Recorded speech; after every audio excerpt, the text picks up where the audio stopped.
welcome to another edition of the Best of Film Seizure. I am Jeff Arbuckle, one of the three hosts of the Film Seizure podcast that you can catch here on Wednesdays at filmseizure.com. We are going to talk a little bit about this movie that we've selected here as the next best of episode. But real quick, I do want to remind people to follow us on social media sites like Facebook, Twitter, Instagram. You can just search for us by just using Film Seizure. Also, be sure to subscribe to us on the various podcast places like SoundCloud, Apple Podcasts, Google Podcasts, Stitcher, TuneIn, Spotify, Audible, and we even upload stuff to YouTube as well. So if you'd like to subscribe to us there, you can at least find out when things are coming out. I will talk a little bit more about my solo show on filmseizure.com called Monster Mondays at the end here before we launch into this episode. But definitely be sure to follow us at the various places that I suggested, because come September, we will be back with all new episodes of Film Seizure. And we will be talking about the Godfather trilogy in 3 different episodes in September. So should be a pretty good conversation there about a pretty good couple of movies, and one that maybe getting reevaluated more recently. So I want to talk a little bit about why Boyz n the Hood is typically considered one of our favorite episodes. In fact, this was one that was selected by Chuck. And I think if you were to ask him what he thought is one of the better episodes we've ever done, something that's very representative of how we get into a topic, probably before you even finish answering asking the question, he's going to answer Boyz n the Hood. Understand that we did this episode in the summer of 2020. COVID was raging through the country. There were pretty highly charged protests going on over the police killing of George Floyd. And it was the right time to talk about a movie that, for each of us, when we first saw it when we were younger, we probably aren't the people we were today. However, we kind of each talk a little bit about how we come to the sympathy and the empathy that we have for the characters in this movie, and for people who are not like us. Let's face it, Film Seizure is 3 white guys. We're not going to be experts on how Boyz n the Hood, showed life in in South Central LA, or is going to properly show the struggle of African American folks. We're not going to be the experts in that. However, we can talk about our experiences in coming to the realizations that we have now as adults, as mature people. In my case, I can't speak for the other two, but certainly in my case, I was in a integrated school system where kids were being bussed in from a different part of the town. And it really kind of opened my eyes to some of the things that they had to deal with that I didn't have to deal with, and really kind of think about things in a slightly different way. And sometimes movies can help with that too. Boyz n the Hood is a fantastic movie. If you haven't seen it, I would highly recommend it. It is one of the best movies of the 90s, I think. And that's just not me saying that. I think there's a lot of people who would agree with that. Let's get into that. Before we do, a couple of things. One, like I said, this is a particularly interesting time in which we recorded this episode a couple of years ago. It is not necessarily for the faint of heart, just like the movie is. So just be mindful of that and understand, some of what we're talking about here is not particularly pleasant, and it's not easy to talk about in other ways. So, but with that also, I do want to remind people that you can subscribe to us at the various podcast places I talked about earlier, as well as follow us on Facebook, Twitter, and Instagram. I did mention my show Monster Mondays that is coming out every Monday. And this upcoming Monday is kind of an interesting movie out of Scotland that I actually got to see at a Horror Hound weekend in Cincinnati, and just kind of fell in love with this kind of peculiar, very small, very atmospheric and creepy little thriller called The Devil's Machine. So you can listen to that on Monday afternoon next week. And next Wednesday, we will be back with, now that we've done a couple of pretty serious movies back to back on these best ofs, we're going to have one that's a little bit more fun next time around. So come back and listen to another best of, and we look forward to having you around in September when we start releasing the new stuff again. So, and without further ado, here is the best of Film Seizure, Boyz in the Hood.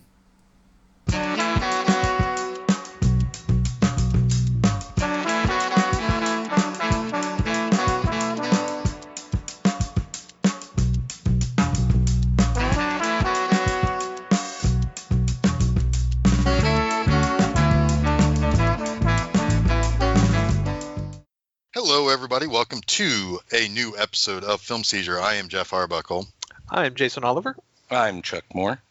And you are tuning into yet another quarantine session as we continue to crank out some episodes while hanging out, preventing the spread of viral disease and what have you. But for this episode, we are going to talk about the 1991... I'm going to call it a masterpiece. Yep. Of John Singleton, Boyz in the Hood.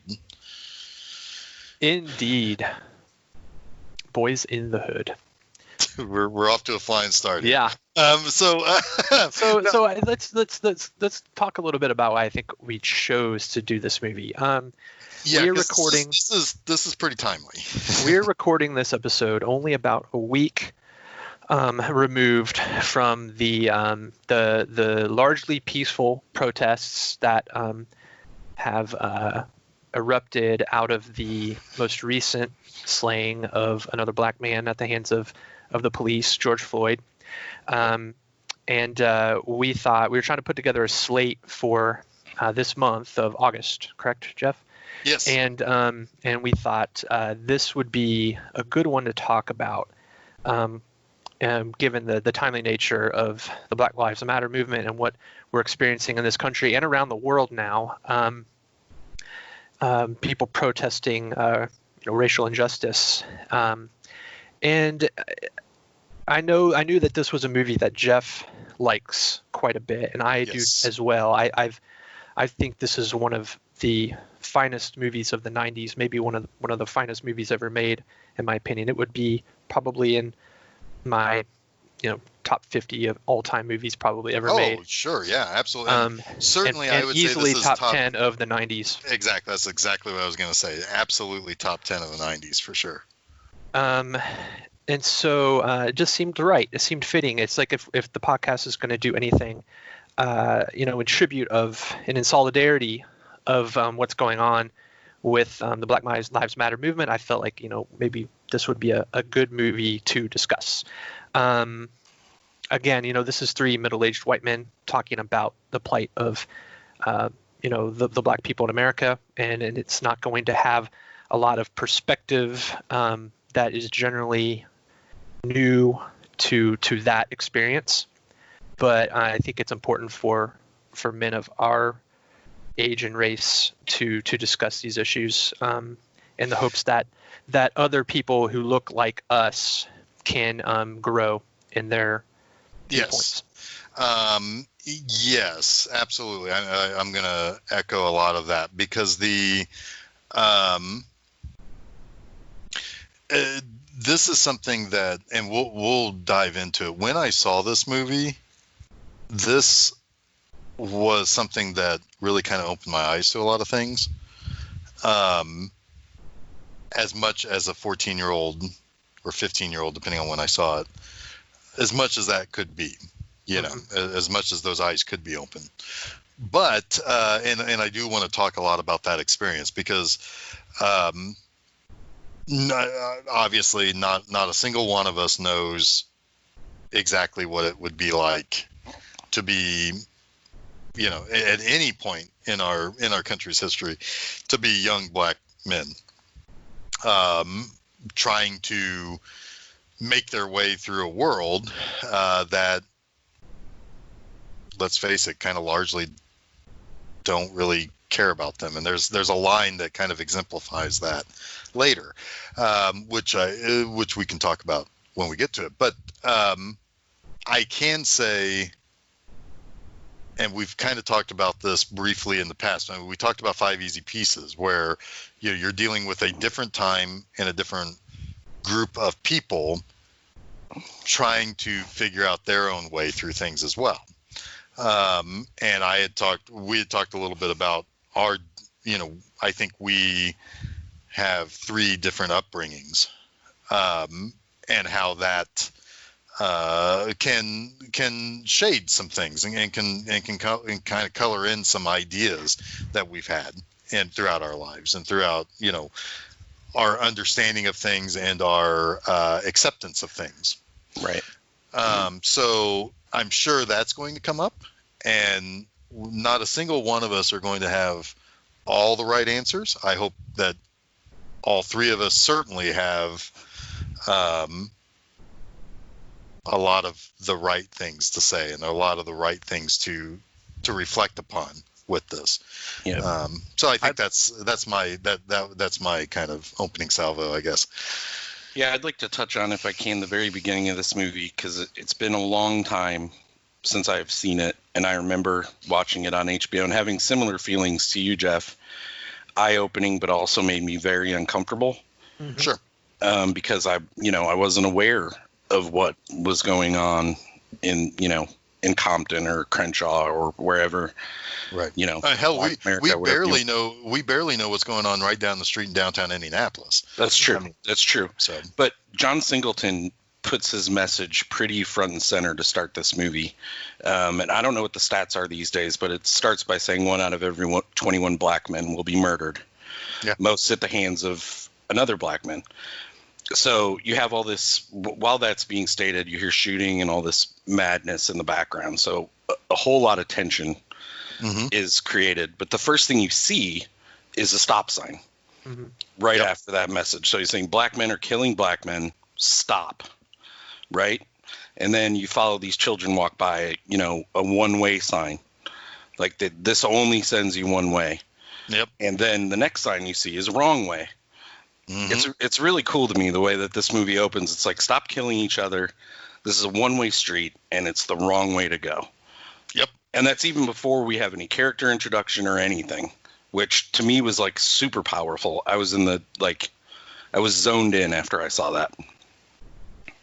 Yeah, and then where it leads you, it's like you see the bullet holes on the wall through a re-election campaign poster of Ronald Reagan.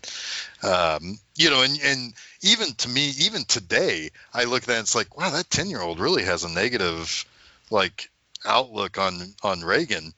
And it's like, but then again, he knows better than I how that feels, and it's Absolutely. Like, we obviously had different opinions of that president until we got a little older and realized, because we were too young to realize some things, but they're not too young to realize the impact that certain things have, and then being left with the knowledge of what they're going to see and what their ultimate place that they were walking to was to see a big puddle of blood. And for somebody, and it's chilling in a way to think that Trey, our main character, as a little kid, knows that what happens when plasma separates from the blood, what color is it turned? He shouldn't know that. I didn't know that when I was 10, and it's or if you do know it, the reason you know that is not the same, right? It should be from school. It shouldn't be from. Should be because you're interested in biology. Right. But it does introduce Trey as a very smart individual who also is world weary at 10. Yes, a little bit, and desensitized. Yeah. Yep. Because he's as we follow Trey through the movie, he's not there's only one time where you see him startled by something, and that's when his dad resorts to violence. Mm-hmm. Or potential violence, I should say. Right.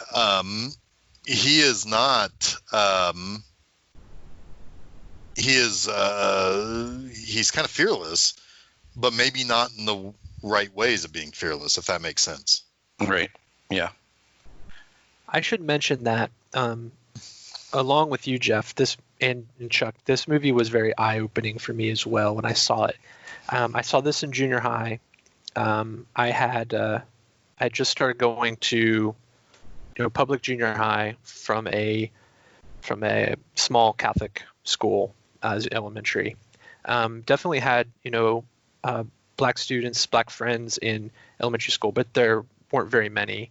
But then junior high was a lot more diverse, much more diverse, and that was a new experience for me.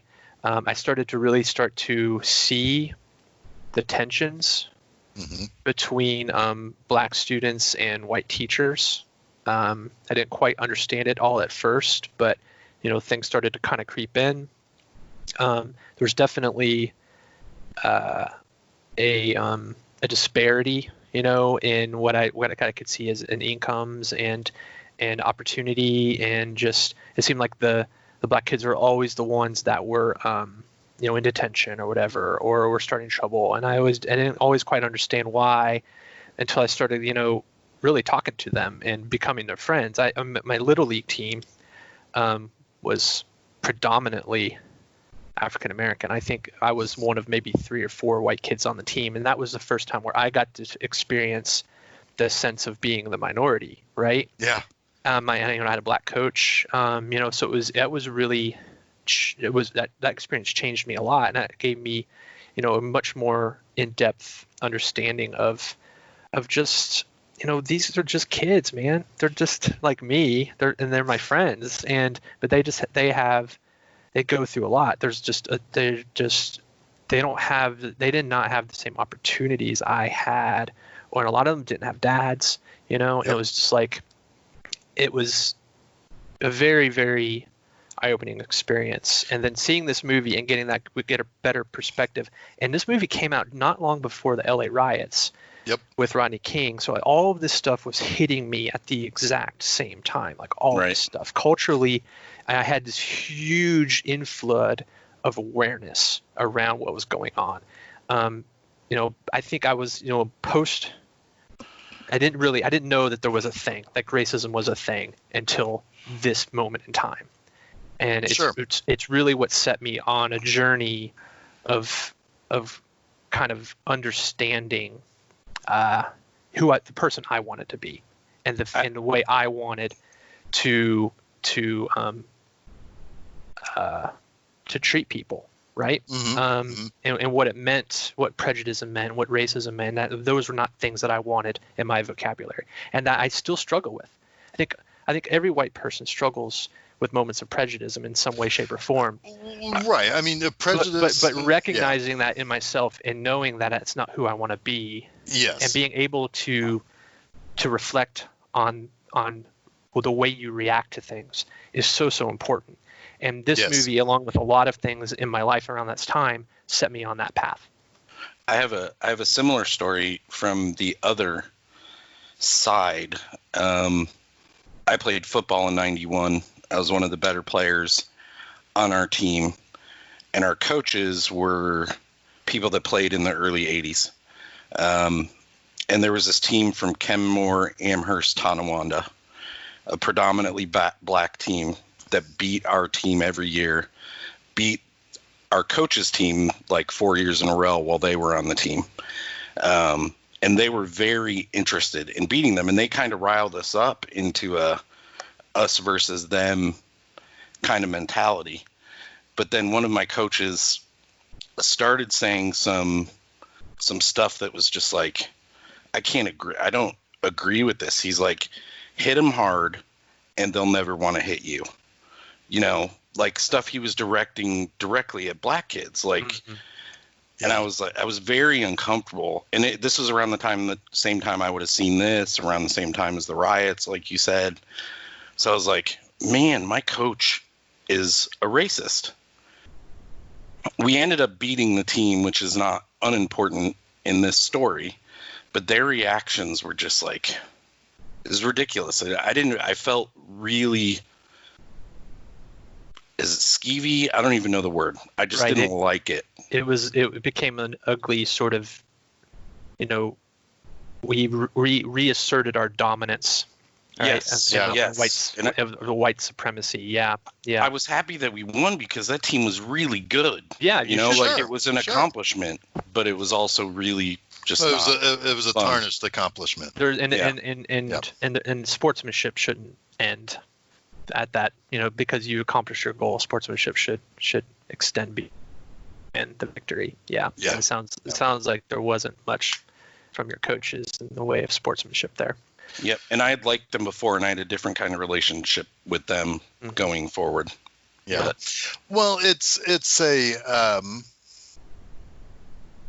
something like that is interesting, Chuck, because it's one of those things where it begins with I really want to beat that team. And then you start digging deeper and deeper into the common denominators, right? Right. And after a while, it's hard you get yourself lost in that when at the end of the day, the very bottom line, it just so happened that it was all a black team. And now you can't discern wanting to beat that team from I want to beat that black team. Right. And the fact that they were black didn't mean a thing to me. No. It was a football game that I wanted to win, and they were really good, and you wanted to be the best. Yeah, and our coaches put a bad slant on it. One particular coach, I don't want to call all of them out, but yeah. Well, sure.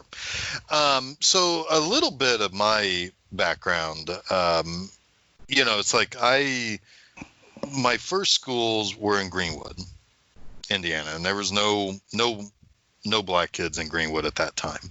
At least not that I can remember. I think when my brothers graduated from Greenwood High School around the same time, I think there was one or two black kids in high school at that point. A very, very different era. I mean, this was before.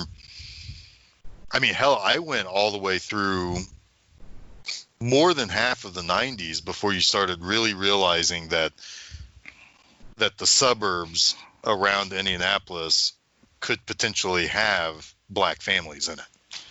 And they were still mostly centralized in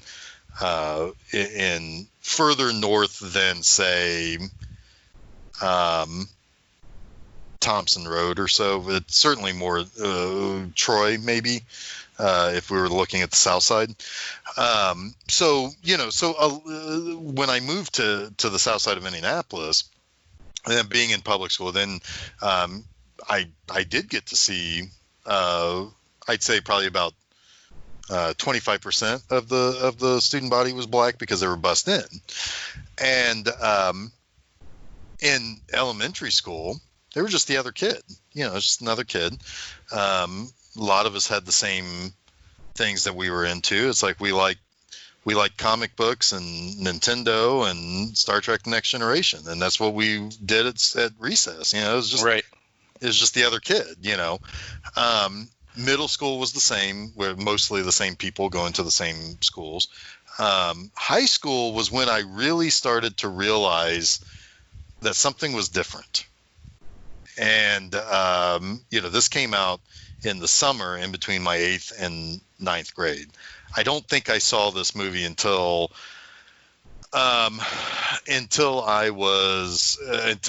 probably early '92, because it wasn't playing on the South Side. It just wouldn't. I mean, right. Let's put it this way: the demographic wasn't right. Mm-hmm. And I've said this before, Jason, on the show. I think growing up, it's like my family wasn't racist or anything like that, but I watched what they watched, and for the most part what we watched were movies that were predominantly white, Right. That's just what, I mean, I'm watching, the Star Wars movies, and yeah, Lando was there, but Well, the whatever. fact of the matter is, I mean, there wasn't much produced that wasn't predominantly white. That's true. Right, at least in the mainstream, and Yeah.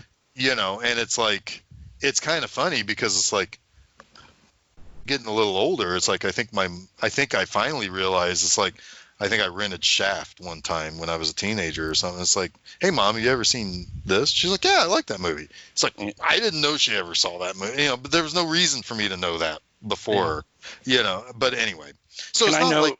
Oh, sorry. Go ahead. No, go ahead. I want to note one more thing, and maybe I haven't looked up this historically, but I distinctly remember in my high school is when black culture started to come into play with white kids. Yes. Mm-hmm. Most definitely. Like kids were listening to NWA. They were late 80s. Yeah, absolutely. We had some really negative words for the white people who accepted black culture or acted like that. So I won't use them. Yep. But it was very predominant. There were like 4 black kids in my school, I think, but there were hundreds of white kids who had delved well into the culture. At least even I listened to NWA, and yeah. So the culture was pervading is pervading a bad word? I don't know what word no, to use here, but it was in context now. I don't think so. Yeah, it just started to show itself a lot. We were seeing a lot more black culture in our town that wasn't predominantly black in any way, shape, or form. So this movie was important, I think, in ushering part of our understanding as well, or at least a fuller world understanding of that. Yeah, because let's face it. For our generation, I think that a lot of white kids missed the point. They did. Yeah, they did. Like a lot of them did, and they wanted to. They were latching on to the glorification of what they perceived was cool. They wanted to be hard, which obviously Boys in the Hood is the exact opposite of that message. But there were a lot of movies produced that could be taken much more easily out of context in this era. Even this movie, you could, if you weren't paying attention to the message, you can get a lot of glorification out of it. Mm-hmm. Yes, like if you and I do have something to say about that later. Yeah. So and and it's like. I realized something was a little bit different once I got into high school because that's when the realization was hitting that the way that they were busing people in was taking people out of their neighborhoods and bringing them to a predominantly white neighborhood and predominantly middle or upper middle class, area of town. And I grew up lower middle class, I think it's probably fair to say. Divorced parents, and I could identify with them in a lot of ways with the single parent element of it. Now, I had two luxuries. One, my dad was always around.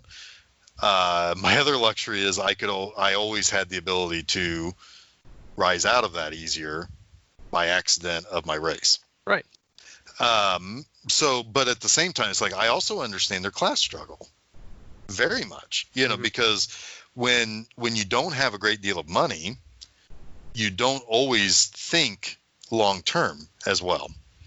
I'm not thinking about spending 4 to 6 years in college. I'm thinking about, I got to work right now, right. Or whatever. And, some of that places you in a different mindset, and it doesn't help you with school. Then add that layer of you're bringing somebody away from their comfortable surroundings, and they have to wake up way earlier than I had to go right down the street. They're tired. They can't focus as easy, and it's like, I can see that as a 14-year-old. It's like, man, don't rip on this kid who's nodding off during class because he had to wake up at fucking 5 a.m. to get here or whatever. Not only that, but who the fuck knows what's going on in his house and what he's got to contend with when he is home, right? And then he's got to come to a school where they basically speak a different language than him. right? And different expectations too. And, yeah, totally different expectations. It's just, yeah. I mean, one way it's an opportunity, but another way it's like just setting up these kids to fail in another way. Yeah. Yeah. So, so it's like, I think we all go through dumb periods of our lives. But I can say, just from my own perspective, that, I can honestly say I was never, I never did anything in my life that had any kind of racial reasoning behind, or anything of that matter, except to try to understand and just, hey man, you don't have an enemy in me, Right. That's the only thing I can say that had racial underlying intent, I guess, behind that. So yeah, I mean, like, seeing this movie and understanding that this isn't black people just being black people. There's more to it than that. These are people who are being basically stuck in a place where they're not going to be able to easily escape from with social standing. There is family dynamic. There's all of this other stuff that could very easily be told in a period piece, 150 years earlier in a bad part of London or a bad part of New York, or with white people. And realizing that when I watched this movie, I was like, well, shit, they're no different than, like, some of these people are no different than some white people that I knew in the apartment complex that I lived in. They're struggling with a stressed out single mom, or not much money or whatever, and they can't, but it's just there's other pressure on time. And what I realized later is that there's all that other layer of social stuff and institutional stuff that's kind of putting the thumb on the scale a little bit. Yeah, that's a good point. I think, it's good to find ways to relate to that struggle, but it's also important to keep the perspective of, but you're still white, right? Exactly. Yeah. And more than ever, when I think about some of my later life achievements over the last few years, and I think about some of the neighbors that I have, and it's like, some of them are no more or less smart as I am, or in some cases probably even smarter than I am, and I've got an advantage on them. Yeah, it's really difficult to talk about these things without sounding patronizing, I think. Sure. I feel like most of what I'm saying is coming off that way in some way, but I think it's important, again, to stress the fact that this what we're trying to say, or at least what I'm trying to say, is to speak to other people. That's ultimately all I want to come out, because I don't feel like I'm perfect. I'm far from fucking perfect, but I feel like white people can do better in general. Obviously, it's the fucking most obvious statement in the world. We have to do better, and the only way we can is if we talk about this stuff that makes us uncomfortable to talk about. Yeah, we're gonna come off sounding pretty stupid sometimes, I think, just from the standpoint of, they're trying to relate to my struggles, but there's just no fucking way I can do that. Absolutely. But I have to find some way of building that empathy, and that's right. The most important thing. Exactly right. Like, that's why I was saying, it's like, when I saw this movie, the first thing that I could could really kind of glom onto is that, well, damn, these are just unfortunate people. Doesn't matter what color they are. They're Right. unfortunate people in unfortunate situations. Yeah, they live in like no one would choose to live where they live. I mean, No, they live there because they have to. and it's Yeah. it's really hard to escape it. And that's Yes. So I mean, that's really kind of the first message, right? Is that it's great. John Singleton, they should stop the violence, right? Increase the peace. It was supposed to be the tagline for this movie. But the studios didn't want that. Columbia didn't want that. It shows up at the very end. Very end. But all the crew hats said increase the peace. Yeah. But and it makes the mention of the black on black crime, which I think has that sort of positioning has changed over the decades. Because while statistically, yes, more black men kill black men than white people kill white people, it's not actually all that much difference. It's like a 7% difference. But the point then is that, it's the Furious Styles soliloquy when he talks about gentrification, and when he talks about how society is driving this black on black crime. Yep. And all of the factors that go into the reason why they're in the situation that they're in. And they're all falling into the trap. Right. Yeah. Yeah. Yep. Yeah. And some of them are falling into the trap because they have no choice but it's like, well, they don't even see the trap. Well, they don't even realize it's a trap. It's survival. Right. Yeah. Right. And in some cases, I mean, some of those people who don't see the trap, but then there's some people who can't avoid the trap because it doesn't matter. Right. The trap is at the bottom of a really steep hill, and the hill is glazed with butter. Yeah. You're gonna fall, right. And that's the thing. And sorry, go ahead. No, I was just gonna say it's like, I think the thing is that you find whatever that common footing is, mm-hmm. and you understand that common footing, and then from there you can then build upon that empathy, like you were saying. It's like, the common empathy for me was seeing that these are just people in unfortunate situations, and then later learning more and more and more as I grew up and matured, understanding how the world works, and then seeing, oh, this is how the world works, huh? Yeah.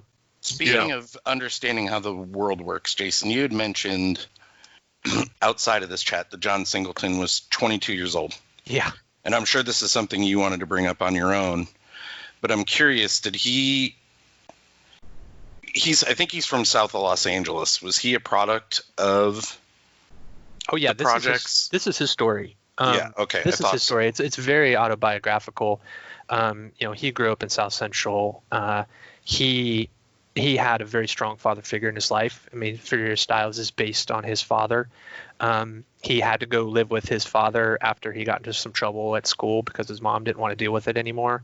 So he had that, he moved from one neighborhood to the other. But yeah, he lived with his dad in South Central growing up. He's shot in his neighborhoods, essentially. He was intimately familiar with all of those locations.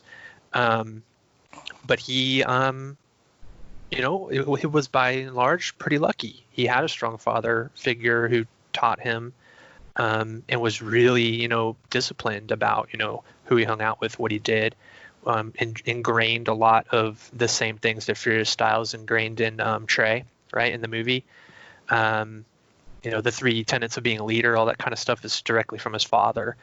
And he was also very intelligent, smart guy, super smart, got into USC on the strength of, I think, an early draft of Boyz n the Hood. Was able to develop that script while he was at USC, sold it by the time he graduated, and was making his debut feature like 1 year out of USC. That's amazing. Just phenomenal story. I mean, his story is this without, the USC. It's what the making of this movie is what happens next for Trey Styles, basically. Right. It's phenomenal. Yeah. He made lots of movies. He followed this up with Poetic Justice with Janet Jackson, I believe, isn't that right? Yep. And then Higher Learning, which he drew a lot from his USC days, was sort of the follow-up, if you will, to the autobiographical nature of Boyz in the Hood, and how he navigated university with the predominantly white classmates and all of that. This was the exact same street that Friday was filmed on too, right? I'm not sure. Pretty close, at least, I would think. Yeah, I'm not sure. I had one no interesting idea. thing about I wanted to watch the commentary because I wasn't sure how much he would get into the socio-political aspects of Boyz in the Hood and its impact. What I found interesting and almost refreshing, actually very refreshing, was that all John Singleton really wanted to talk about, I mean, he talked a lot about the autobiographical nature of the story, but he wanted to talk about the filmmaking aspect of it and how it was a debut feature. He was very adamant that he wanted an all-black crew, and he did. He had an all-black crew on this. There was one. There's only one white character in this whole movie too. Yeah, and the only white crew member was the producer. The producer from Columbia is the only Steve Nicolaitis. He's the only white person involved with this movie. He was very adamant about that. Keep it black, basically, right? The Fury Styles speech again, but he was also very aware of the fact that he can't fail. This cannot. There's so much weight on me to make it the best movie possible, and he did a lot of preparation. He looked at first-time directors and how they shot films, and he was like, I don't want to do any crazy stuff, moving the camera in all these different ways. I don't want people. A lot of first-time directors make that mistake. They think they have to make their mark, right? He's like, no, he looked at the films of Scorsese and Spielberg, and he was like, I can do very simple master shot, cut to action master shot, right? Like very, very filmmaking 101 type stuff, and he mentions this several times. Every time there's that sort of convention in the movie, in the commentary, he points it out. He's like, see, that's all I'm doing here is this, then this, then this. As flashy which also as it plays really, really well also that this is a drama anyway. Mm-hmm. Which that does you don't have to get flashy with a drama. His commentary is one of the most informative commentaries I've listened to on just filmmaking, and I was amazed. I was not expecting that. I don't know why, but I wasn't. I was expecting the impact culturally of this. It was an anniversary edition commentary, but no, he wanted to talk about his craft, and I thought that was so fucking cool. Nice. Yeah. So kind of to kind of roll off of that and what I was saying, this being a drama, this is a really, really simple story. And I think the reason why it succeeds so well with it being able to reach people and help them understand what life is like for these people is to say, hey, like I was saying, it's like you watch this movie and you can apply this situation to people and situations that you can see, that Well, that's makes this very, very easy to fall into, right? Because this is these are essentially the stories of three kids from two families. And the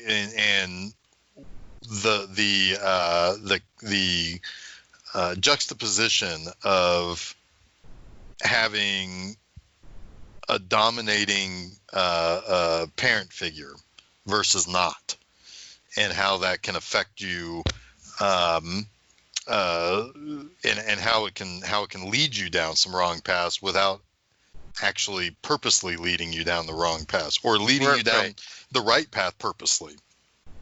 Yeah, 'cause you have Furious Styles, who is a very strong figure, as we pointed out, but Doughboy and Ricky's mom is a very emotional person, right? And she favors one over the other, right. Yeah, Ricky is the good son, and Doughboy is the bad son. But she's very emotional in all her actions. It doesn't seem like she's not putting them in a direction. She's reactive instead of proactive, and that her reactive nature affects Doughboy in a very strong way. Right. And for Ricky, well, he's getting he's getting the benefits of getting being smiled upon. Right, because he's talented. He's a way out, right? Which gets talked a lot in black films or whatever, is like finding the way out of this thing. So we didn't really we talked about the fact that Trey has an issue in the very beginning, which gets him sent to his father, and we see him with Doughboy and is it Dookie? Is that the other? I can't remember. Or is it Chris? Chris. Yeah, Chris. Furious Styles offers them money, $5 to do the raking, right? Yeah. And one of they're my favorite lines of the movie, though, is in this sequence. Go ahead. I know what it is. Go ahead. Hold on, I gotta get it right. I don't want to. No, I know you already know what it is, but it's because it's what you guys say about me. Because it's what I say about Jeff. Yep. Susan was like, "Oh yeah, that guy is Jeff." So this fool got more comic books than a motherfucker. Yeah. that little kid big kid, I should say, who plays young Doughboy. Oh my God, he's the best. He's the best. Yeah, Baja Jackson. So good. Yeah. Yeah, they allude to the fact that we don't need to rake yards for $5. We can make money in other ways. And so he's like, fine, whatever. You, son, you're going to do the right thing. Now you have to do it for free. Right. Yeah. Right. And, and it's, that very night, he's saying, hey, I need you to go and clean the tub or something like that or whatever. And he's like, what do you do? And that's his first life lesson. It's like, I've got to put the food on the table. I got to pay the bills. I got to, it's like. And it's the way he has to say it. He says, all I have to do is. Yeah. Which is, all I got to do is give you. Is everything else, you son of a bitch. Yeah, right. On your back. Yeah. Yep. So, it's, and I think it's that very first night when somebody comes in and tries to rob the place, and Furious pulls out a .357 Magnum, blows gigantic holes in his front door. Notice that nobody else ever broke into their house again. Right. But this next scene is very interesting to me too, where the cops show up, and of course you have the hour wait, which is like, yep, that makes sense. They have to wait forever. But the foil in this scene is a black cop. Yeah, he shows up again. So it's John Singleton like reinforcing the message of we should be sticking together, not having these types of issues. Right, and the white cop in this movie is oddly a bystander. He's a bystander, and he feels the awkwardness of these moments that happen. But it illustrates something that us as white people need to do. We need to stop being bystanders. We need to stop being bystanders. We need to step in these situations where we might feel uncomfortable to do so. And obviously this other cop, and I don't know if this is Singleton's intention here, but if it's not, it comes across that way. Sure. I think a lot of the intention, now this was what I was reading into, and I could be wrong, but I think some of the intention was that, yes, that white cop is the guy you expect to fear, but it's when you institutionalize the black man that only furthers the bad stuff. That's exactly it. In the later scene where that same cop puts the gun in Cuba Gooding Jr.'s neck, in the commentary, Singleton he talks about that character with like nothing but pity. And it's he's like this guy found his way out, if you will, but he found his way out into chains. Right. Would be the way I would put it. And he's still wrestling with a lot of issues. Yeah. Right, and he can't show favoritism because then he might lose his job due to the white institution. Oh yeah. Yeah, the pressure that he's under, absolutely, is immense. Mm-hmm. Yeah. Yeah, and so but like at the end of that scene, like when you see him come back, and because at first, in the first scene 7 years earlier, he's like, "Hey, little man, how's it going?" And that's one of my favorite scenes where the guy asks Furious, Lawrence Fishburne, Lawrence Fishburne's just fucking great and everything. But Yeah. he asks Lawrence Fishburne, he's like, "Hey, something wrong?" And Fishburne's like, "Yeah, something's wrong. Too bad you don't know what it is, brother." Right. Yeah. Yep.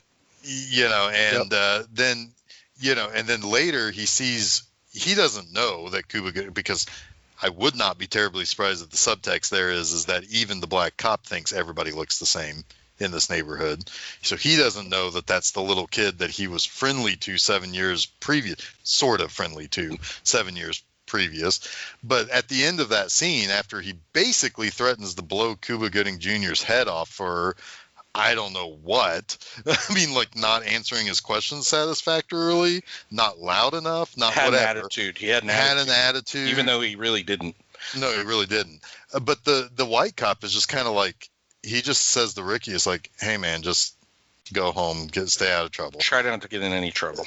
Yeah, and it's like, it's, again, every convention tells you the white cop should be the bad guy in this situation. That's not the nightmare of this situation. The nightmare of the situation is to have the black cop be, the aggressor. And because I think it's probably in some way John Singleton is also trying to not make a movie about racial tensions per se. He's not making colors. Right. He's trying to tell a story about essentially the plight that his people are in, right? And there's definitely things that have contributed to that, but he's not really not interested in stoking any sort of racial tension. He's just kind of pointing out, hey, this is the way things are, and this is another thing. This is another symptom of that. Yeah. Well, yeah, and I think since his message is strongly blacks need to stop killing other black people, if they introduce a white villain, it takes away from that takes away from the message. Yeah, and if here's the thing where you have people like, you have the gang members in South Central or Doughboy or whoever is able to get a gun. Well, that black cop is issued a gun. Right. And he has a badge to hide behind. So he's no better than anybody who's still in the neighborhood, and he's probably coming from a better neighborhood, no less. Right. It's like when we drive by if we drive by like a trailer park or something and we just rip on poor white trash. Right. It's like, because we come from someplace outside anyway. Right. Yeah. So there's another layer there. Yep. Yeah. So back to 1984, the next day. This is one of my favorite scenes in the movie, I think. The next day after the shooting? Yeah, back in 1980. Yeah, when Furious shot through the door. I went up to use the restroom. Did you guys mention what Furious said to Trey when Trey said, "I wish you blew that motherfucker's head off"? No, we didn't. Oh, no, we didn't say that. I quite liked it. He basically said, "Don't say that. Don't say that. That would just be contributing to the killing of another brother." Yep. Right. Again, more reinforcing. Yep. That message. Just like, look, I'm going to do what I have to do to defend my home, defend my son, defend myself. But I don't wish that I killed that man. Right. Yeah. Important. Right. Which is something that Doughboy doesn't have. Right. He is, he kind of flies in the face of that. Yeah. In a lot of ways, and here we go. But that's a moment like that you think probably contributes to Trey's good decision later. Right? Yes. Right. If he didn't have those words spoken to him and his father always in his ear about things, he probably would have made the wrong choice later. Yeah, because he's obviously thinking about his dad during that whole car ride later. Absolutely. Yep. Yeah. Just like his dad's thinking about him. Yeah. So I mean, powerful. really, what we have here is you have three characters in Trey, Doughboy, and Ricky who kind of represent that id, superego, and ego. Yeah. Where Doughboy just reacts. He's just reactionary, everything is, like, like as Regina King says later, it's like, why do you always have to call women a bitch or a hoe or whatever? He's like, shut up, bitch, or whatever. It's like, he's just reactionary. He's all the time. And, Trey is the super ego where he's always stopping himself from doing something. He never goes all the way, which is good in a lot of situations. And then, of course, Ricky is just thinking, well, what is best for me? Right. What is the best way out for me? But he's not the smartest kid either. So no. But it's interesting that next day, and I think they exemplify this theme you were just talking about. They take the football, and they're walking to see their buddy Chris. And Doughboy keeps saying, you shouldn't have brought that football. You shouldn't have brought that football. And I'm like, why shouldn't he have brought the ball? That's right. In my mind, like, what's wrong with this? But they get on the train tracks, and I mentioned this the other day. Chris says, y'all want to see a dead body. Yeah. An obvious reference to Stand By Me, which is great. And the end has one, too. Yep. Yes, a very strong one at the end. But they go to see the dead body, and none of them are ultra surprised again by this. They're more surprised by the smell. Yes. Yeah. And I think, again, Trey says that's what they start to smell like after, or maybe Chris says that. Someone says that. The one of them, yeah. Well, and that's a very, I think John Singleton, what he's doing there, and this is obvious probably, but there's a whole movie built around the coming of age in Stand By Me by a bunch of white kids, right? That revolves around them traveling several miles to go see a dead body that they heard about that's in the woods, and their confrontation with other bullies and all of this and that. They go through a lot. And some of those kids don't have a great life in that movie, but it's like the journey for these 3 black kids was a 10-minute walk, was in their neighborhood. Yep. Right. And guess what? That's just a small part of this story. They could have walked the other way for 10 minutes and saw another dead body too, probably. Possibly. Exactly. Yeah. Yes, exactly. I'm with you. That's a good point there for sure. And they do even drive that point home further with the fact that there are bullies there. Yeah. Yep. Right. Yep. Who take the ball, and I'm like, oh, okay, now this makes sense. They're, but the kid that when he pulls the money out of his pocket, he's like, I could buy 100 balls or whatever, but he still takes it. Yeah. And Doughboy goes into his id reaction there, where he's like, I'm gonna get this fucking ball back. Yep. Yeah. You don't fuck with my brother. And he confronts the other kid who's a hard ass, but you have the biggest, strongest dude there is kind of a softie. Yeah. He's being tough for his friends, but he also is like, we shouldn't take their ball. Yeah, and I will be tough towards you if you, say, tell me to fuck off. Yeah, and that is that supposed to be the same gang that comes back later? I tried to figure that out, but I don't believe I don't think so. I think they're analogs, if at best. I would say so. They would be a lot older, but and to be honest with you, probably those guys are dead. To be honest, right? 90. I like John Singleton in the commentary around that scene with the guy who throws the ball back to Morris Chestnut. Ricky, thank you. Yeah. He said, he was like, he wanted that scene to obviously, contribute in some positive way to breaking the cycle, but also like that guy probably had dreams and aspirations when he was Ricky's age. He maybe wanted to play ball, right? Right. And he sees that in Ricky, and he's like, I can't further break this. And he looked like a football player. He was a big exactly, he was a exactly. big dude. That was intentional. Yeah.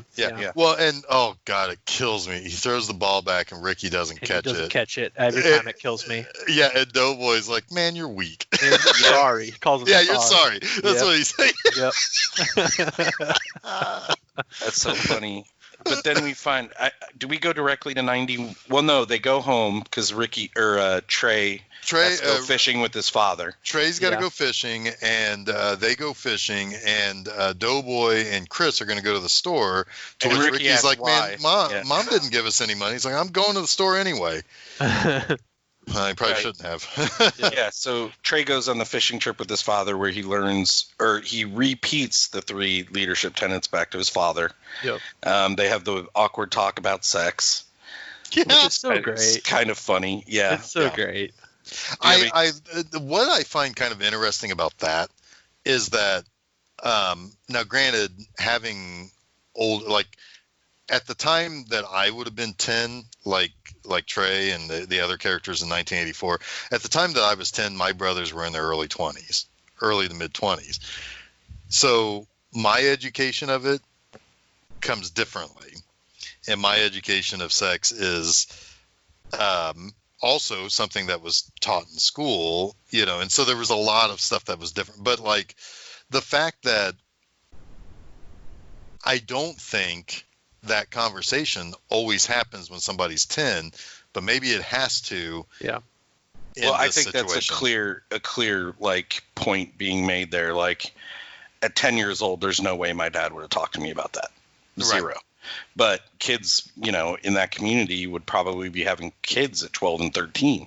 Well, but Not at probably, least within 5 years. Yeah, at least within 5 years, most kids were probably. Well, you see the dividends of that conversation later when Trey's older. When Trey's trying to tell his dad, this basically made up story about oh him. my God, his it's like virginity. it's so obviously made up too. It's right, hilarious because his dad is kind of a ladies' man. And he sees that. Oh and my God, Doughboy's mom wants that. Yeah, and Trey wants to relate to his dad on that level because Furious tells him, I'm only 17 years older than you are. They're and then Furious reiterates the conversation about you better be having protection, and him saying, well, she said she was on the pill, and how angry he gets about that, right? And then you find out later he was just telling a story, and that he's been too afraid to have sex because he doesn't want to have a baby. And it's like Furious is doing his goddamn job. Good job, Furious. Yep, he also has another brick wall in his girlfriend.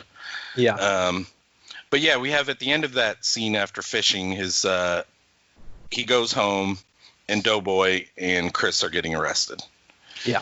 Right, and this is, I made a note about this because it's like, everybody, we all know kids who's like, oh, they went to juvie, or whatever, right? They were never, not in my experience, they were never hauled off in handcuffs by police. Jesus, Jeff. I got caught shoplifting, and that never happened to me, like stealing baseball cards or something. Sure. But they're like slap on the wrist, send you home.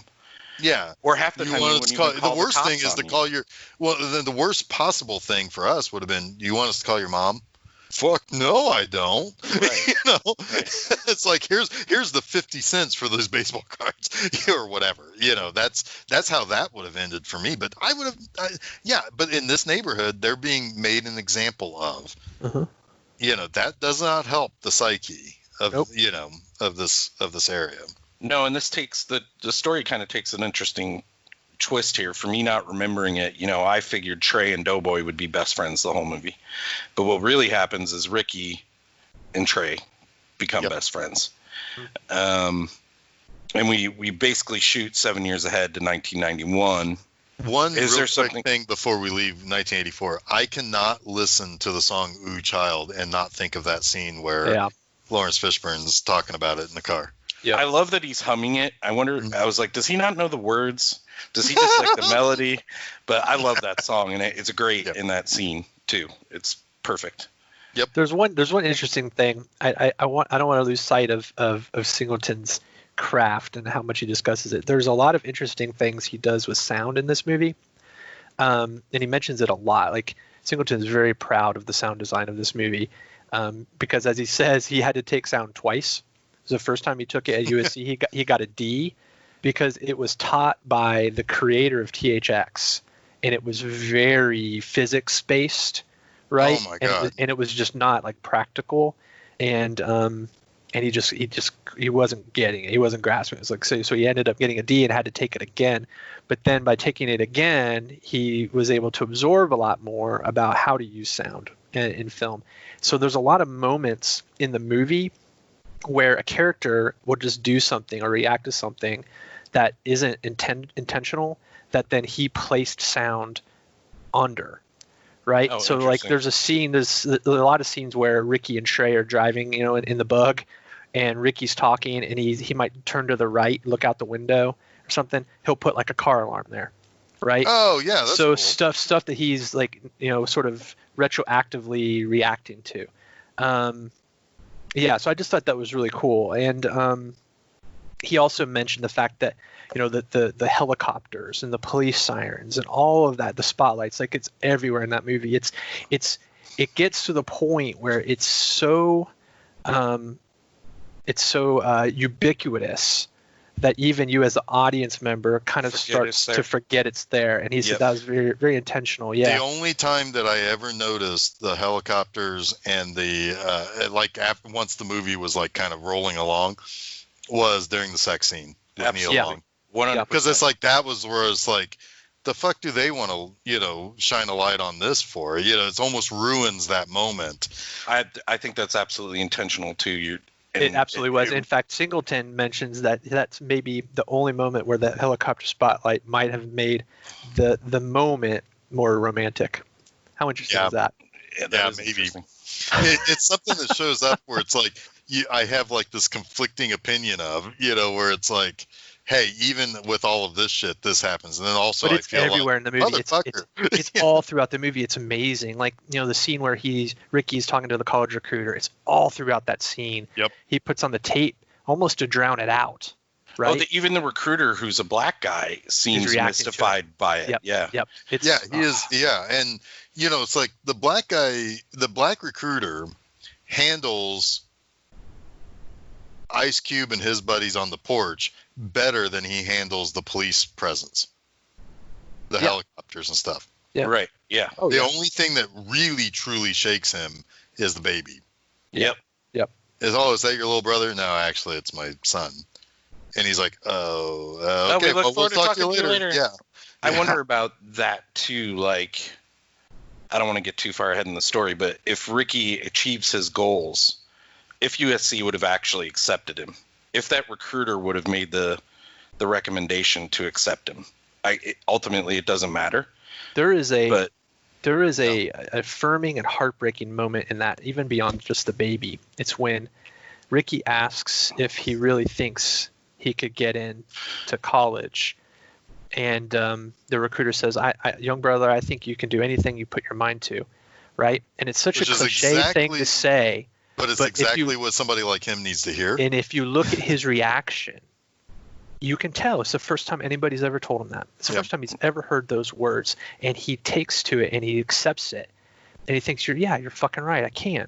It's beautiful. And it's hard. And at that point, at the same time. I feel like if he didn't hear that, he would have sloughed off the SAT. Yeah. Maybe. Very, very possibly. Yeah. And he's having a hard time during the SAT. And I was like, at that point, I was like, yeah, absolutely, brother. I had a hard time too with the SAT. Right. That's just not my thing. It's like, but like, I wanted to be any place else that Saturday that I took the SAT, and I probably scored appropriately. So, but I'm sorry, I jumped us forward. So let's go back. We've got the time jump to 1991. 1991. The barbecue, the backyard barbecue for Doughboy getting out of prison. God damn, I wanted some of that fucking barbecue. It looked good, didn't it? I know you didn't bring me no swine, right? Yeah. But this is a great setup scene. Like, it's fun, but it tells you what happened over the last 7 years in a very quick and edible way. Yep, he's been in and out of trouble. Yeah.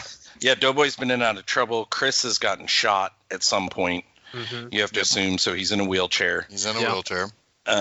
Ricky is obviously an athlete.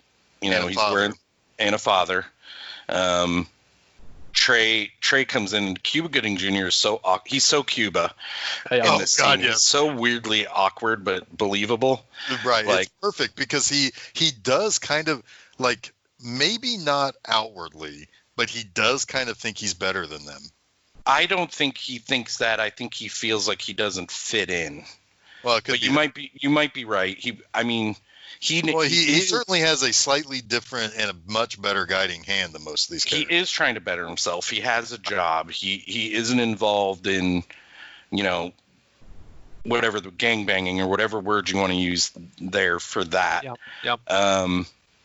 He seems like a pretty well-centered individual, and Ricky does in a lot of ways. He's got a job too in the scene. Yeah. He works at the mall. Yep. That's where he got his shirt. That's right. Yep. Boy, that was some early 90s. That's like some Zeke Havarici shit or something. So I've heard this story a couple of times now, and I have to put it here. That was the shirt that Cuba Gooding Jr. wore to his audition for that role. Oh my God. Yeah, and John Singleton was like, "You got the part, and you need to wear that shirt in this particular scene." Your adult character is introduced. He's like, so yeah, Cuba wore his own shirt to that on that scene. That's amazing. Yeah, I believe it. There's a line in this scene that I think transcends this movie that people, and it's not even a great line or anything, but people everywhere say it, and maybe haven't even seen this movie, is when Ice Cube yells, "Domino motherfuckers!" Yep. I said it too while the movie was playing. Well, that and y'all want to bust some spades? Yeah, y'all want to bust some spades? Yep. He is drinking St. Ides by the 40. And that is amazing. Yeah. So this scene alone is phenomenal for the characters they're actors that it introduces. Like, Ice Cube is so fucking good in this movie, and it begins right here. It does. Yeah. It begins right here because he is worldly, while still not being overly intelligent.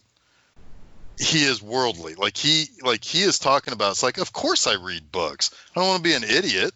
Yeah. But at the same time, he does stupid things. But he's like, yes, you can get AIDS from somebody sucking your dick, dude. Like, yeah, he says stupid shit too. But he wants to better himself, but doesn't know how. Yeah, real quick, let's run down the actors and actresses that have gone on to just unbelievable careers. That, for the most part, this is the first time they're introduced on screen. 2 Oscars in this scene. Yeah. Yeah. So not only have you already met Angela Bassett and Lawrence Fishburne, who were well known enough, but they hadn't gone into the stratosphere yet. They hadn't gotten their Oscar nomination. That would happen. That would happen with What's Love Got to Do with It? They would reunite that. But you've got Ice Cube, his film debut. You've got more instantly so charismatic.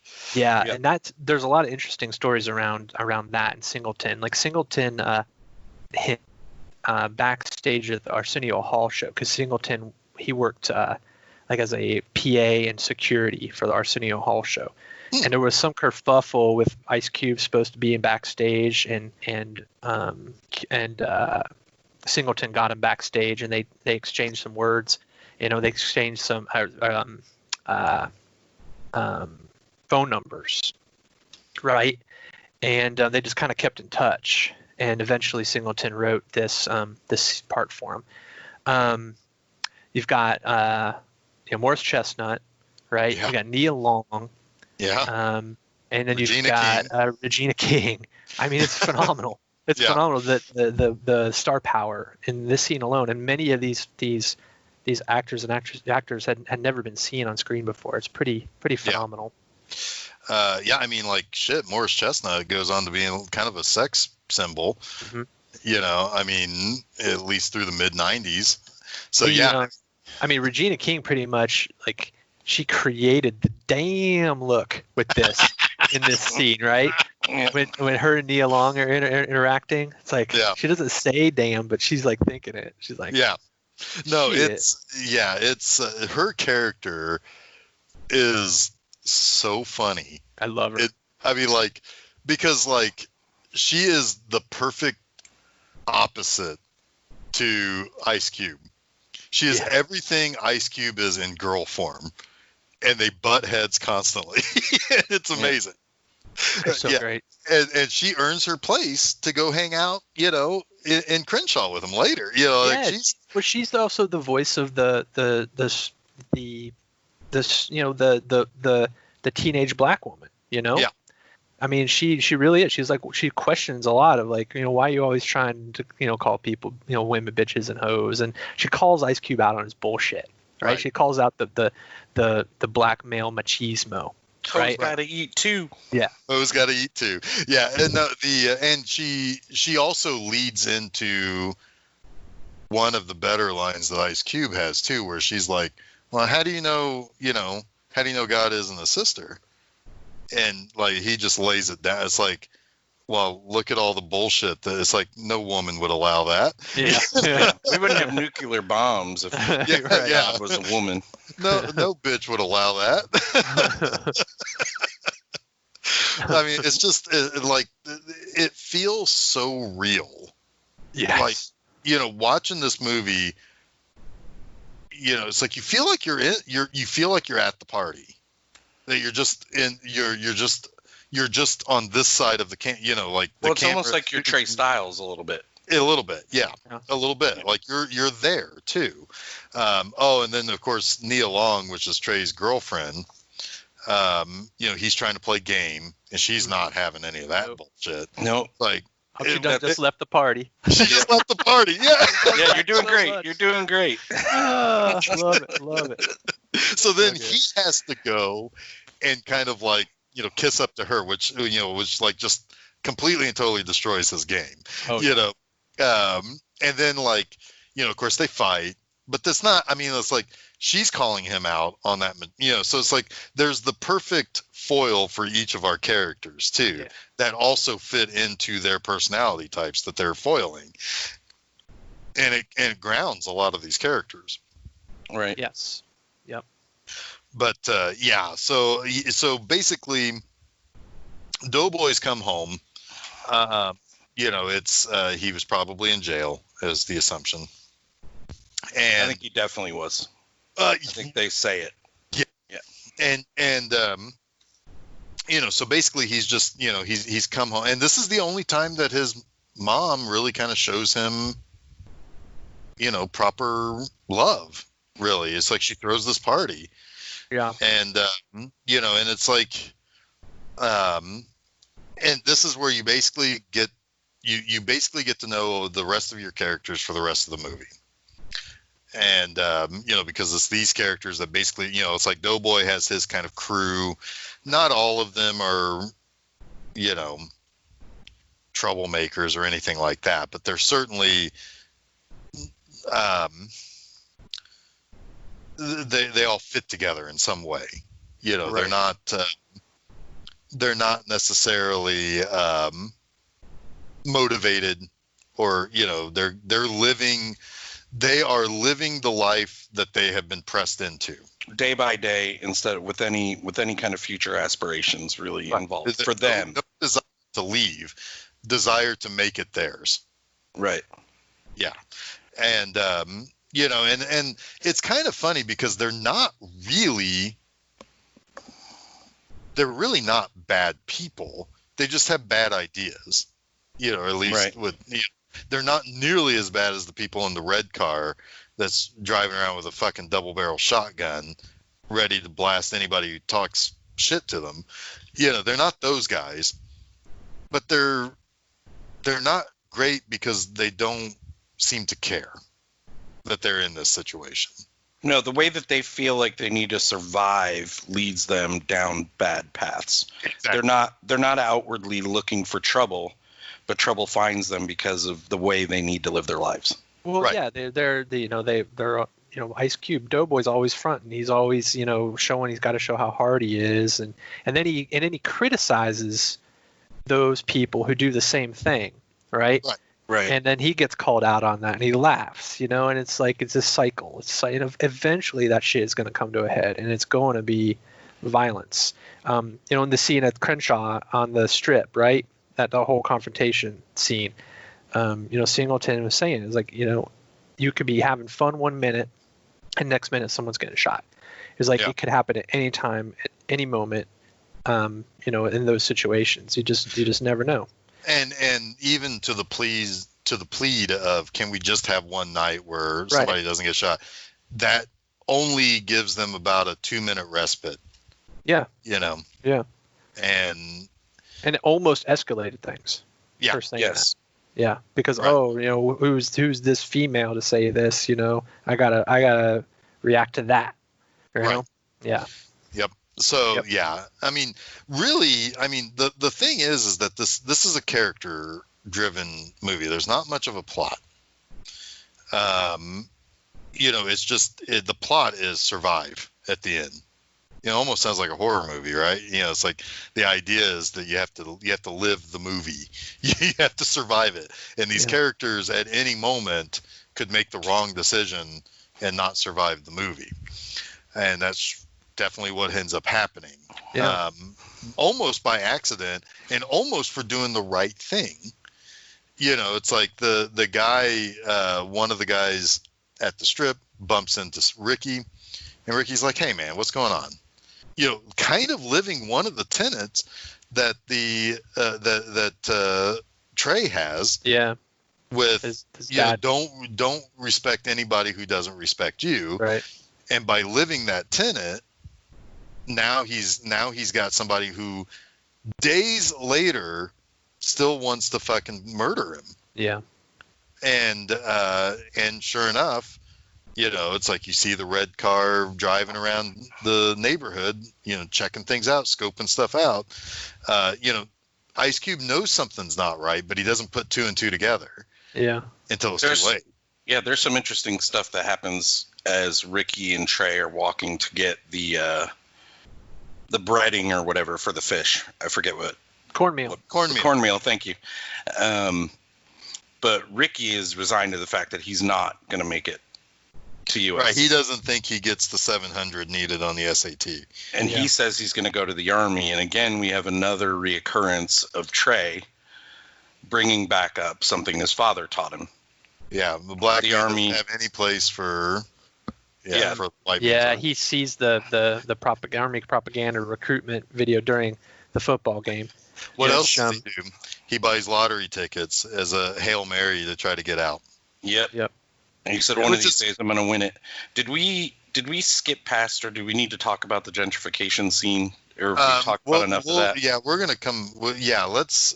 There's a couple of really, really important scenes that are really important here because, right, you have the gentrification scene where we've talked about how it basically lays down the thesis statement of this movie. Mm-hmm. Which is we are playing into society's greater game. We're playing into its hands. We have an older black gentleman who's blaming it on the youth. Right. And the youth is saying, well, we're not doing anything. What are we supposed to do? Right. Is almost and then you've like got the guy in the center who's saying, you guys both have it wrong. Yeah. You aren't even seeing the problem for, you're only blaming each other. You're not seeing the bigger game here. And that's a very big idea for, 22-year-old John Singleton to present here as the writer of this movie. Like his understanding of he's right. He's 1,000% right in what he's saying here. And for him to be that plugged in, well, it's kind of an amazing thing. It goes back to what I was saying about how a 10-year-old could flip off a poster of Ronald Reagan. Right. They're plugged into ways that, when we were 22, we were still living in the same, more or less the same place that we were living when we were 18 and 15 and in a certain way, still living in the same general place that we were when we were 10, when we were only seeing, we were benefiting from some stuff that other people were seeing the cracks in. And I was in a different world, but I was still protected. Exactly. I was being an idiot out in San Diego, but with zero cares in the world. And again, it's the benefit of Singleton's father. Who talked about those things with him and who had those conversations, and they're both, on an intelligent level to where, they can understand, these things, and his father was able to pass that along to him. And so he would have perspective of his own childhood, his own reality. Think about it like this. If this was a mostly white production, like behind the scenes. How much you want to bet that Singleton would have written this character, was ready to, gets Lawrence Fishburne, gets everything ready to go, and the costume designer says, okay, here's what Furious is going to wear. It's like a fucking dashiki or something. Right. How much you want to bet that would have been, they would have dressed him like he was a radical. Mm-hmm. Or he would have needed to have like a problem with drugs or some other issue in his character. Yeah. Instead of being the powerful figure that he was. Well, Morris Chestnut, Ricky almost makes a joke about that. He said, was your father a preacher or something? Yeah. Yeah. Right. Yeah. But like they would have given him crazy hair. They would have given him some sort of an African garb or something. And it's like, yes, this was also during the time where most of the black kids that I went to school with were wearing African colors, like the black, orange, red, and green shirts and stuff like that, right? And yet, I'm willing to bet their dads and their parents probably were like, well, that's great that but the issue is this over here, and they're probably just wearing whatever Lawrence Fishburne was wearing, right? It's like it's that perception, it's what society would have put onto that character, as opposed to what somebody who actually knows what that character truly is, if that makes sense. He's not a radical at all. He has radical ideas, or what ideas that some white people would consider radical by blaming the system. He's logical. Yes. Yeah, he's got logical radicalism. Yeah, well, what he's advocating is that, our people should be doing the same as the Italians did and the Greeks did, and creating neighborhoods of unity that they control, and that they had their own economy, and that they control their own real estate and their own lending and all of that. Yep. It's like that is what we need. But the thing is, I feel like we push that at arm's length, because it's like, well, they would have just not let us in. That's not. I mean, have you ever been to Chinatown? Have you ever been to to those district places? Like, they want white people money too. Yeah, it spends just as good as Chinese or Jewish or black people money. But the point then is that it's like, we want these things too. Yes. But we're killing ourselves. But society is enabling that. Like, they don't want us to have that. So we're confronted with obstacles at every end of the street. There's the liquor stores and the lottery, and all of these things are built. Gun shops. Yeah, gun shops. All of these things are there to prevent the exact thing we need to overcome. Enable us to kill each other and prevent us from becoming better. Yeah. Yep. Basically. Yeah. And it's interesting too when it's like, I love it when he talks about the drugs too. It's like, well, why we didn't bring those drugs in? Where'd those drugs come from? Right. Yeah, black people aren't growing drugs magically. Yeah. It's just, but it becomes a problem when it shows up in Iowa, is what he says. Yeah. Because then it's like, well, who do we know that does these drugs? We can't blame it on anyone anymore. Yeah. Right. Yep. But the Trey and Ricky go back to the house, and they're smart enough to realize that the one person that should have heard Furious Styles' speech is Doughboy. Yep. He wasn't there. They're like, you should have been there. Right. If he had heard that speech and acted on this stuff in his life at all, none of this probably would have happened. Right. But instead, they decide they're going to go down to Crenshaw into the Strip, and things escalate. That night is when, Ricky and Trey get pulled over, and the cops make their return, and the cop holds the gun to Trey's head. And this is when Trey finally breaks. And this scene was, to me, kind of heartbreaking when he goes over to his girlfriend's house, and he's just angry, and he's just letting it all out. It's all he's acting up. He's acting like he did when he was 10. Yeah. the reason he was sent to his father, and his father had ultimately helped him out of that kind of reaction. Right. But at the same time, he's still seeing so much, and he has no place to put it. Right. He has no place to put it, and it's bottled up, and it finally explodes, and he's just screaming, and he's not even saying anything. Like you can pick out things that he's saying, but none of it is connected. You know, he just wants to punch everything is basically what his reaction is. Yeah, and it's like he so desperately now wants to leave and get out and make something of himself and be some, and you know, it's in a lesser person, or a person who didn't have the guiding hand that he would have had, that, you know, if this was Doughboy, he would have gone out and found somebody to kill. He would have killed the cop. Something like that, yeah. Something like that. So, yeah, so you have that scene where it's like you have, you know, it's just finally Trey is just, he's had enough, you know, and he doesn't know where to put it. Jason, just so you know, this is after the cop puts the gun and he goes back to his girlfriend, and he's having the punching the sky reaction. Yeah. Yeah, it's powerful. Again, the helicopters and the spotlights are all pervient. Right. And the way I put it was that if this was Doughboy having this reaction, he would have killed the cop. Mm-hmm.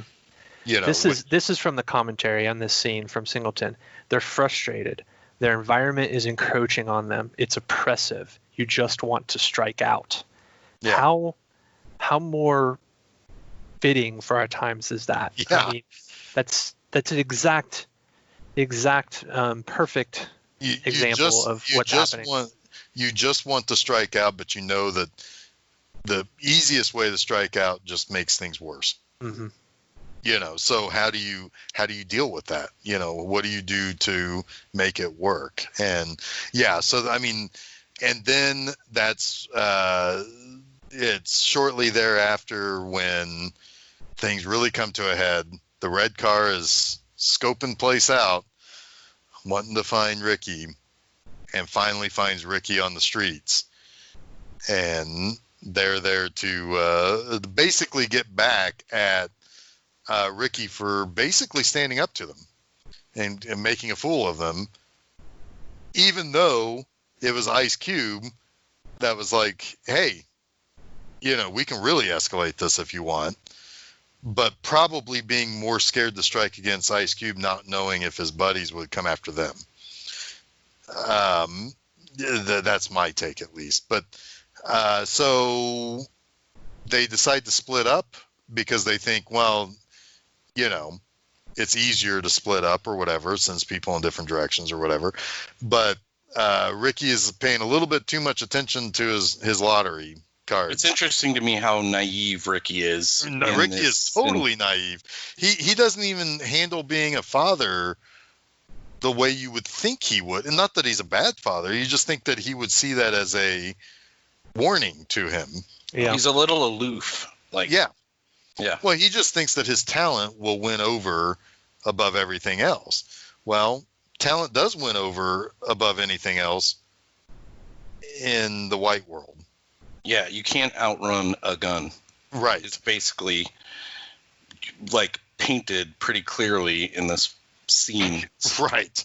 And it's so, you know, he gets caught and he gets shot in the back. And he dies. This is the scene I remember most from when I was a kid. It's Ricky running down the alley. Yep. And just you're rooting so hard for him to get away. But you also know that he is not faster than a. But if this was a movie that I had been accustomed to seeing at that time, Ricky would have escaped. Yeah. That's not the world that these people live in. Right. Exactly. These characters live in is what I'm trying to say. I'm not. But yeah, it's so brutally honest and devastating. Like I don't even know. I don't even know. The one guy who, no matter how smart Trey is or how tough Doughboy is, he is the one guy who absolutely could escape all of this. Because obviously Smarts didn't get Furious out of that neighborhood, you know. So obviously, you know, if he just stays alive, his talent would get him out of that area or get him out of those trouble.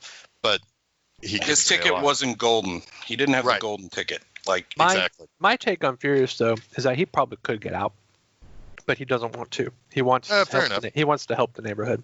I tend to agree with you on that. Yeah, fair enough. And he could also be saying, I'm making a stand and not leaving.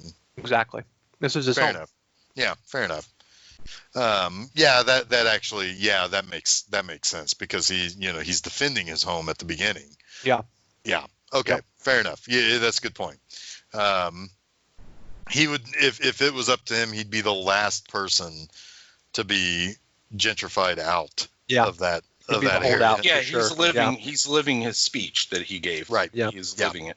I mean, his whole job is helping black folk, get loans to buy homes, Right. Yeah. Yep. So, so they bring Ricky home. The mom blames Doughboy. He didn't do anything. While he didn't necessarily help anything, he didn't do anything. She had just hit him earlier for having a scuffle with Ricky. That's part of the tragedy of this whole thing is the last moment that Ricky and Doughboy had together was a fight. Right. And Doughboy was willing to go to war for Ricky too. I mean, like when he realizes what's going on, it's like, I got to get the gun and everybody get in the car. We got to go. Well, it's actually Trey's plan. He's like, meet me at my house in 5 minutes. Well, no, I'm talking about like when he realizes that the red car's looking. Oh yeah, I'm sorry. Yeah. And then after they bring him home, Trey's like, hey, my dad's got a gun. I know where he keeps it. Meet me in my place in 5 minutes and we'll go hunt these sons of bitches down. And Furious is like, oh, if you're so hard, why don't you just shoot me?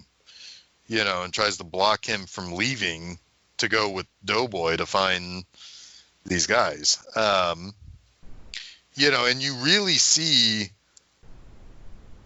what Doughboy is capable of when he kills the ringleader of that trio. He just kills him. He just fucking kills him. He wants to know. Well, he's why. in blind fucking rage at this point. Right, but he does not have. I mean, again, he's kind of the super ego, or he's the id, where he's not gonna. He has no way of stopping himself from. And you see what he is capable of when he gets into that mode. Right. And I mean, they is it Dookie that kills the other two?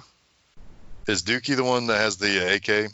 Yeah, I think so. Yes. Yeah, and then Ice Cube basically finishes them off with his. Dookie knocks them all down, and then I think killed one, and then Doughboy kills the other two. I believe. There's something I really appreciate in this scene that I'm sure was intentional. That Doughboy doesn't give Trey any shit for getting out of the car. Yeah. He's like, Trey's like, pull over, I want to get out. And you could see that going in a totally different direction, where Doughboy's like, confronts him on, you don't want to get revenge for Ricky or whatever, and he doesn't do any of that. He just silently pulls over. Yeah. That's. You wonder how many times someone wanted to get out of the car but were afraid to because they're afraid of the reaction of their friends. Yes, it was the machismo thing again. Mm-hmm. But Doughboy realizes his part in the group. This is his part. This is his part, right? And because like Doughboy loves Trey because like when they first show up, it's like here's two people who couldn't be more different, and like Doughboy is like legit excited to see Trey when he shows up at the cookout. Yeah. And it's like they could not be any different. And so he understands that's not his role. Yeah. Yeah, it's and in a way Doughboy sees the future of I ain't leaving this neighborhood, but you can. You know. No, I'm going to end up in a parking lot like this, but you don't have to. Right. And he even says that in the next morning. Pretty much. He's like I understood why you got out. I didn't, I don't want you. I didn't want you there. Is basically the gist of it. But yeah, it's like that next morning is pretty sobering because at that point, like Ice Cube's talking about, it's like, I turned on the TV this morning and, I saw all of this talk about these war zones and these, all these foreign places where all the foreigners live being so terrible. And they're not talking about us. Right. And nothing about my brother, nothing about Ricky. And that's when he says, they either don't know, don't show, or don't care about what's going on in the hood. Yeah. And that, when I saw that as a kid, it's like, huh. Yep. That sounds about right. He came to the realization organically. Yeah. But it was too late for him. Right. Which is really sad. Yeah. And, they say the next day he saw his brother get buried, and 2 weeks later he died. He was murdered. He was murdered. Yep. Yeah. So but there was that powerful line, too, where Trey told Doughboy, you still have one brother left. Yeah. Right. That touched me a lot. Like, right. Right. Because, they still, they're as different as can be. They have different upbringings. They have different backgrounds, but they're still in this together, and they need each other. That's what makes them brothers, is that they can be greatly different, but still love one another and still fight for one another. And still need one another. You don't find that in friendship a lot. If you find someone who's not like you, you don't normally become friends with them. No. You know what I mean? I'm being overgeneral, but no, you're right. But these people have shared experience too. Yeah. They grew up here. They grew up, with that. So, and you do find out that Trey and his girlfriend do leave for Atlanta. They go to college, and they do get a happy ending. At least we think they do. They get to go someplace that, at that point in time, Atlanta was kind of like the capital of, black culture. Still kind of is, to a certain extent. So, they get to go someplace where they don't feel like outsiders, and they feel like they can be heard. They feel like they can be, they can make a difference. Right. And, you hope the Furious is still fine, but.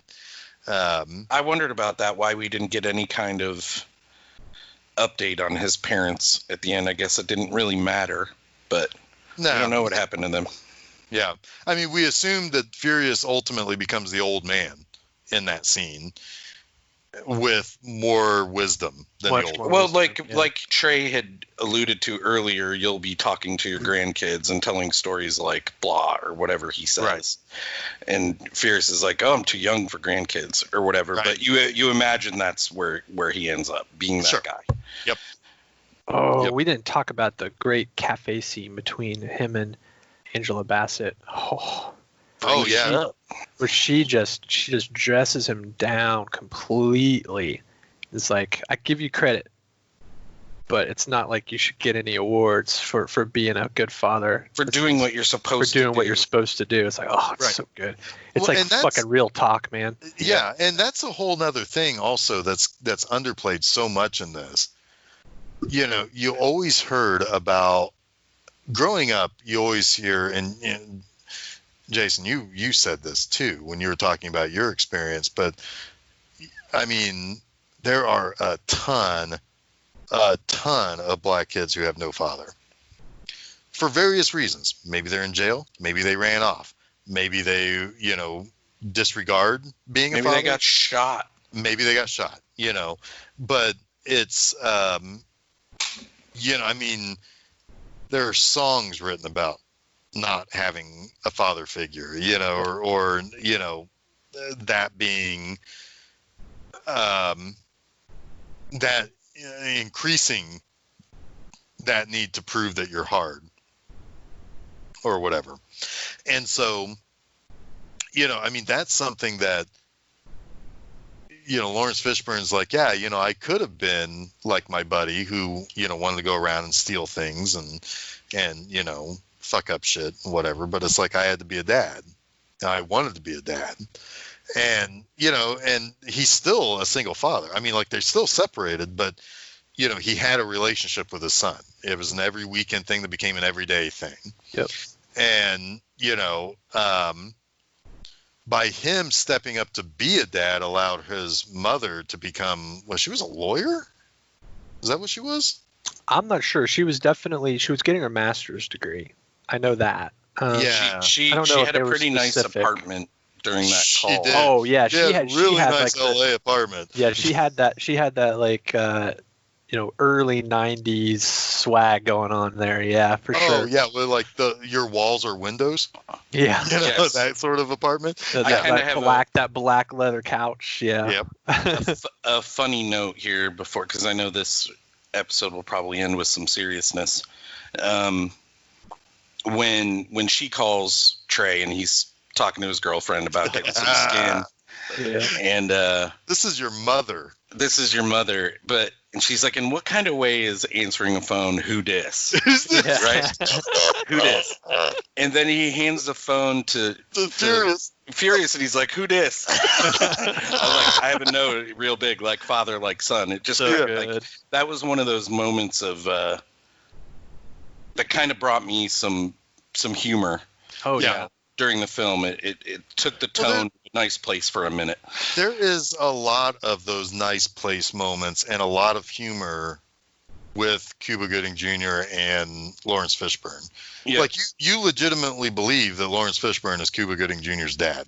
Oh man, there's the scene where he brings him the barbecue, and he's starting to eat the barbecue, and he's like, yeah, she still makes a barbecue, and then Cuba Gooding Jr. is like, can you fix my fade? And he starts describing how he wants his fade, and his father's like, I'm eating. He's like, after you finish, and his father is like, yeah, I can do that. It's just this really sweet like exchange that feels perfectly natural. Well, and right? He's still teaching a lesson there. Yeah. Hey, respect me here. I'm trying to eat. But I also think that that Cuba Gooding Jr. was kind of like, yeah, duh, Dad. Like after you eat, you know. Right. There are little moments like that where it's like, yeah, I have to imagine that they spent a lot of time off camera just building that ability, that repertoire, you know. Right. And I'm sure Cuba Gooding Jr. learned a shit ton from Lawrence Fishburne. I wouldn't be surprised, not knowing anything, if he wasn't a father figure to all those young men on that set. He absolutely was. That cut straight out of the commentary. In fact, not only that, but also to John Singleton. John Singleton met him. Cowboy Curtis. Yeah, behind the scenes on the Pee Wee Herman show. Yeah, and told him, he's like, I'm going to write you a role in a movie. And Lawrence Fishburne was like, yeah, sure, whatever. And then sure enough, you know. Sure thing, partner. Mm-hmm. And then and Cherry was like, sorry. But what I find fascinating is that John Singleton was constantly asking Lawrence Fishburne about like, what would Francis Ford Coppola do? You know, how would Francis Ford Coppola talk to his actors? Like constantly like picking his brain about his experience on Apocalypse Now. It's like always learning. Like John Singleton used every person to his utmost advantage to he didn't want to ask him how the guy who made the Death Wish 2 worked with him. No, I think he was focused more on Francis Ford Coppola. Well, if we know anything from the Canon Films documentary, it wouldn't have ended well with the advice that he might have picked up from that guy. But anyway, it's funny because Fishburne was only like 7 years older than Singleton too. You know, like Fishburne. But that's like 28 years in dog years. You know, dog years. Yeah. In Fishburne years. Larry Fishburne years. Yeah, like because Cuba Gooding Jr. and John Singleton and Ice Cube, all those guys are all about the same age. They're all like early 20s. Yeah. Because I mean, like Fishburne was only like, it was like for real, like he was just out of high school in Apocalypse Now. It's like, you can just tell this guy's right out of high school. Yeah. So, but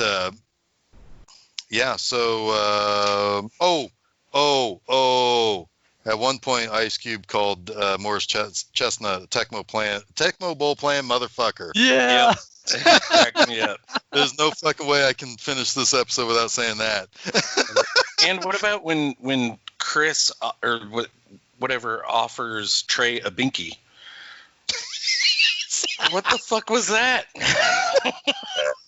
So that's a weird thing. Chris, apparently the binky wasn't like a cultural thing because I remember kids in in junior high with the bingies. I wonder if maybe it started with Chris.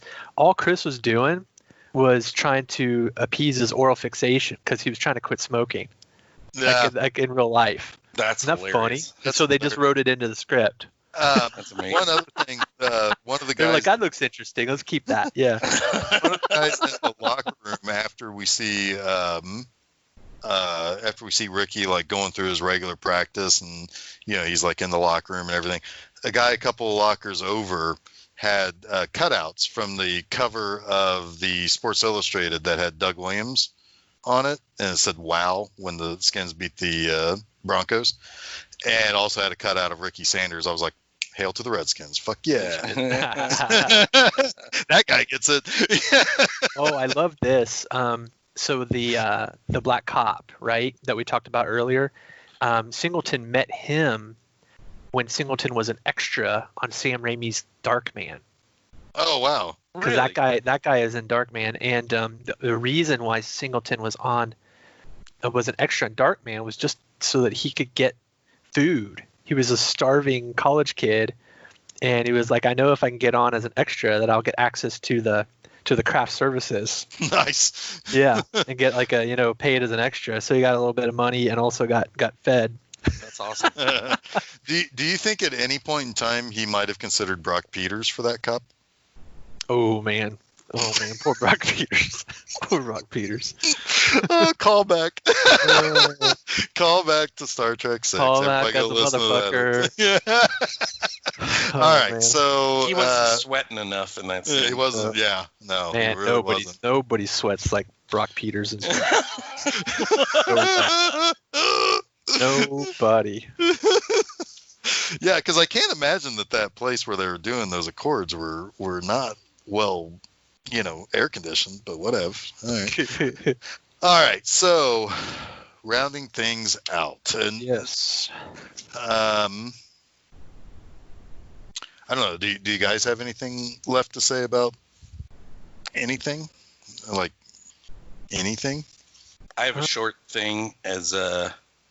Have a short thing as a motherfucker? As a motherfucker, no. Echoing Ice Cube's line of "Don't know, don't show, don't care." Yeah. We as everybody, I won't even single out just white people. We all need to know, show, and care. Yep. Now, especially. 100%. Yep. 100%. We have the opportunity to tear this all down and build something better in its place. Yep. I mean, as we speak, this has become a worldwide movement. The UK are tearing down slaver statues. Like, how fucking amazing is that? Yeah. And truthfully, I know we have varying degrees of who we vote for, and how we view things from the left here. But don't sit out in November. Nope. Don't sit out, because one guy may not be the guy you really want, but he's listening right now, and you have the opportunity to ask that person to do things. If you really want to make a change, November is your opportunity. Yeah, it's pretty damn clear who's listening right now and who isn't. Yep. Yes, indeed. All right, so next week we're going to tick a box for old Jason here. We're going to finally get to some David Lynch. Oh shit! Yeah, we are. Yeah. We're going to go to Blue Velvet. What do you want to say about Blue Velvet real quick? What can you say in 30 seconds about Blue Velvet? Blue Velvet is not my favorite David Lynch film, but I think it is the most representative David Lynch film of his career. And there's a lot of the trademarks and hallmarks of his aesthetic style that is presented in this film that I'm very excited. Okay. It is his not his first, but his iconic neighborhood film, and that not everything is as it seems on the veneer surface. There are things happening underneath that you don't see in your day-to-day. It's almost kind of a weird, interesting contrast to Boys in the Hood in some ways. It's because everybody in Blue Velvet's white. everyone in Blue Velvet is white, but not We're- everything. Not everything is so great in White Right. Town. Right. Yeah. Well, and the movie we got after that is also going to help drive some societal ideology too. So we'll get to that. We'll talk about that. But I also know for a fact that your favorite David Lynch movie is in fact Dune. It is not, but No, that's not what you told me. But thanks for trying to change the narrative on that. Yeah. Anyway, so yeah, Blue Velvet next week. So when and where and how can people hear this episode? Go to filmseizure.com. You can see all of our episodes, all of our writings, everything there. It's home base. If you would like to listen to us on your favorite podcast site of choice, we are lots of different places. We are on Spotify. We are on SoundCloud, Stitcher, TuneIn, Apple Podcasts, and Google Podcasts. And the YouTubes. And we are also on YouTubes. Yep. If you like YouTube and you're on YouTube, we have a channel there. Everything goes there. Yeah, and you can also follow us on the social medias. Check us out on Facebook, Twitter, and Instagram. Jeff, what do you got going on Mondays? What happens on Mondays? Mondays are Monster Mondays. Yeah. What's This upcoming Monday is Creepazoids. Ooh, that's a fun one. Ooh. Yeah, I mean, I go from having like Think from Another World and Village of the Damned, and it's like, nah, we need some David Dakota in there now. They go from the higher, to the lower. One would say that's like top tier David Dakota though. It's pretty good. I like it. Yeah. It's fun. It's not great, but it's fun. I mean, he's made real stinkers. He's made some real stinkers, but he's made some really good movies too. Some really good fun B movies. Creepazoids does a hell of a lot with one location and 4 people. Yeah, that's kind of him at his MO. That was probably like the 3rd movie he made that day. Yeah, probably. Speaking of stinkers, though, what about Friday, Jeff? What happens Friday? Hey, B-Movie Enema. Get your cleanings. Come on out.